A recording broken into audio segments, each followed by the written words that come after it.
What's up, everybody? It's your main girl, Mel. My hair has been washed, it is conditioned, it has been styled, and now I am faced with the eternal question: to air dry or to diffuse? How do you know which drying method is going to be best for you? Or have you completely boycotted drying your hair with a diffuser because you never seem to get it right? Why must you always fail me? I don't want to say there's a right or wrong way to use a blow dryer, but there is a right or a wrong way to use the blow dryer.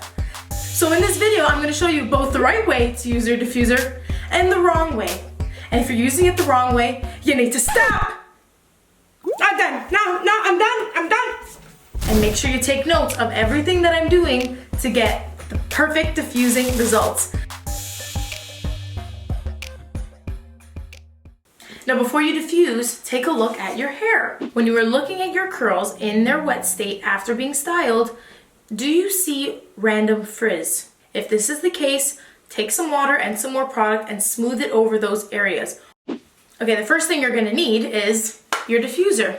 So you guys are gonna be seeing me use my Dyson diffuser, which I love, and I get a lot of questions asking if using a Dyson is gonna give you better results than using another blow dryer or what have you. Now let me make this clear. As long as you're following the steps in this video, it doesn't matter what blow dryer you're using, you will get good results. So as long as you're seeing holes in your diffuser, and I also like these prongs, the little teeth that stick out, you'll be able to use the diffuser to enhance your curls.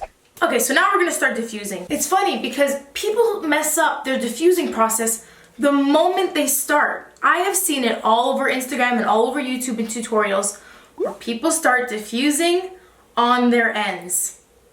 When you do this, you are 1, disturbing the curl pattern on your ends. 2, you have not allowed your curls to set. 3, you are encouraging a lot of shrinkage, maybe too much shrinkage. And 4, you are drying out your ends way faster than your roots. And by the end of your diffuse, your roots are going to be very frizzy and wet. So I'm gonna need you to stop that. And as a rule of thumb, you'll always remember this: leave the ends to the end, okay? And you'll see what I mean, because this is how I like to start. I'm going to turn on the blow dryer. I usually use high heat and high speed. Now that I'm upside down, I am hovering over my root area, all around my scalp and my head. I'm not actually touching the curls. I'm simply hovering around so that I'm almost speeding up the air dry process. And what I mean by that is you are getting secondhand heat and air from your blow dryer without actually disturbing the curl.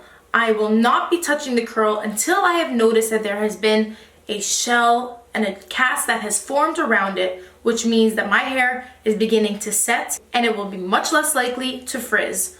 Only then will I work my hair. But first, you will see I am continuing along my root area, all around, hovering around, and then I may even start to zhuzh the root area a little bit with the blow dryer. This will just help me get a little bit more volume in the roots, but be aware that this could cause some separation in your roots. The next thing people are doing wrong is they are staying upside down the whole time. Now, there is a benefit to drying your hair upside down partially. It can definitely aid with getting more volume. But if you dry your whole head upside down the whole time, then your roots are only going to want to sit like that. And when you flip up and you look at your hair, you may be looking a little bit crazy. For the most amount of movement and volume in your roots, I like to keep the roots mobile by switching up my head position, gently moving around the curls, and just making sure that my roots are moving around and not staying in one static position. Another mistake I'm seeing is that people are using their filthy hands in their hair while they're diffusing.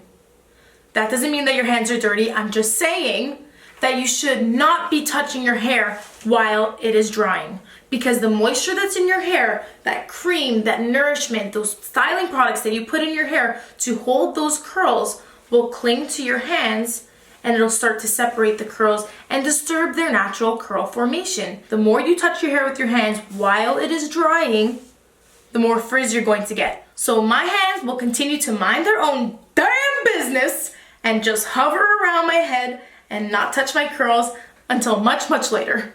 What I love about this motion of hovering around is that it's almost like air drying in the sense that it is so low manipulation.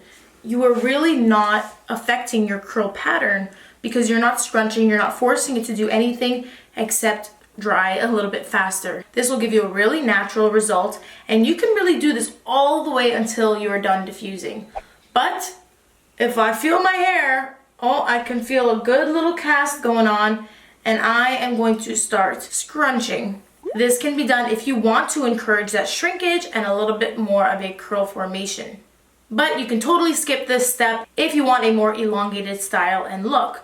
Again, this is all possible because I have styled my hair with a holding agent, something that is going to make sure that my curls stay in their form and not separate and cause frizz. And see, now my hair is just about almost dry. I'm even starting to scrunch out that cast with my hands because now that it is almost dry and the moisture has left my hair, all it's going to do is help to break that cast and help to fluff out the curl for the extra volume that I desire. Alright everybody, that is it. Those are the steps you gotta take in order to get a really beautiful and defined curly hairstyle. I challenge all of you to try out these tips the next time it's wash day and you gotta diffuse your hair so you don't continue looking like this. I should have just air dried. And like always, let's end off this video with our positive comment of the week. This is from Brenda Del Carmen. You are amazing and I hope to see you soon. And Jackie Starr is asking our question of the week, which is very fitting to today's video. Her question is, I heard it's better to diffuse cold or cool so it locks in moisture. Let me break that myth right here today. If you take a drop of your product and you put it on your counter and you let that dry overnight, what is going to be left? It may shrink in size, but the water will evaporate and your product, which is your cream and the moisture, will still be left on your counter. When you're diffusing your hair with heat, it's going to help moisture evaporate faster, but the only moisture that's going to evaporate is the water, whereas you will still be left with your cream and your nourishment, your softness and your shine. I hope that answers your question. I hope you guys learned something today. Thank you for hanging out with me. And until next time, next Tuesday, this is Manes by Mell, out. Are we ready?